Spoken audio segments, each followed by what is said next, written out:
right? They were very smart and to some extent lucky when it came to their fuel hedging, something that the other airlines didn't put nearly as much stock in as they should have.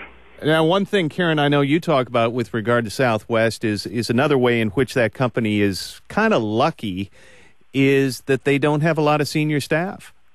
Well, that's actually becoming less and less the case. Some of the newer entrants, the JetBlues, the Allegiants, a lot of the airlines that are more recent have got lower labor costs because, of course, they have people who've been hired more recently.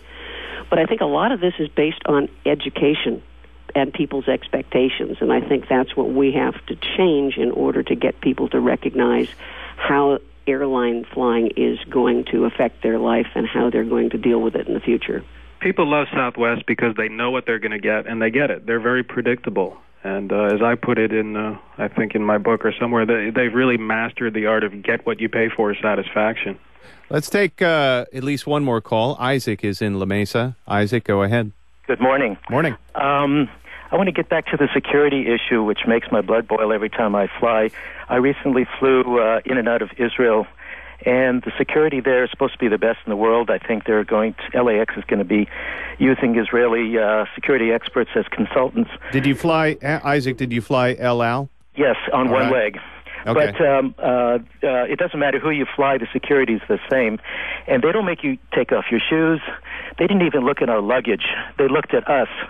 And they didn't nitpick on every single rule. They looked at us, they talked to us, and they decided through their profiles that we were not a security risk. And it's a totally different experience. Here in America, we nitpick.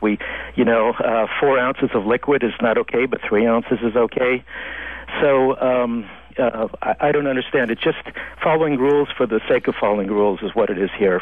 Okay. Well, Isaac, thank you very much for that comment. We're almost out of time, and I want to ask one more question to Patrick and Karen. With regard to expectations, what should our expectations be in the future with regard to air travel? Should we expect to have to pay more? And if that is the case, is air travel going to play a different role in the lives of a lot of Americans? Are we just not going to be quite as mobile as we used to be? Karen Kahn, what do you say to that? I think, yes, you're going to see people paying more, and I think you have to realize that it's inevitable, certainly given the price of fuel. I think the unbundling is going to make people wake up and see what it is they really want. I think what we really have behind this problem is a need for a much better transportation system. The idea of using airplanes to go distances, let's say LA, San Diego, that can easily be accomplished on a good high-speed rail system is something our country needs to look into hard.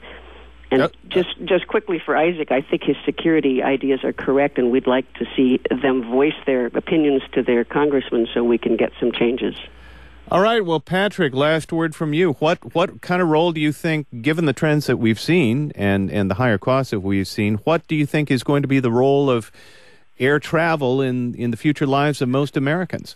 Well, I think that air travel is always going to be with us, but the era of cheap global travel for everybody might be coming to an end. And before we go, Tom, there's something else I think we should touch on just quickly, which is lost in all of this anti-airline vitriol that we hear from the public, is the safety issue. I think safety should be part of this conversation. You mentioned we haven't had a serious accident since 2001. Yeah, it's often overlooked. There hasn't been a serious accident involving a mainline U.S. airline since 2001, just as you said, and that's our longest stretch ever. I mean, for all of the anti-airline sentiment out there, they've done a very good job of keeping us safe. We're safer than we've ever been, and I think it's important to mention that because eventually when there is an accident, and there will be, nobody's going to acknowledge that. Instead, there's going to be panic and this notion that flying is more dangerous than ever when actually just the opposite is true. Well, Patrick Smith is author of Salon.com's Ask the Pilot column and a book of the same name. Patrick is an airline pilot. And Patrick, thanks for joining us. Anytime, Tom. Thank you. Joining us also has been Karen Kahn. She's an airline pilot, an aviation industry expert, and author of the book Flight Guide for Success, Tips and Tactics for the Aspiring Airline Pilot. And Karen, thanks to you. My pleasure. I'm Tom Fudge. If you'd like to make a comment about something you've heard on These Days, send us an email at thesedays, one word, at kpbs.org. If you want to listen to any past These Days program or interview, go to our website, kpbs.org/thesedays. It's all right there. Stay tuned now as These Days continues.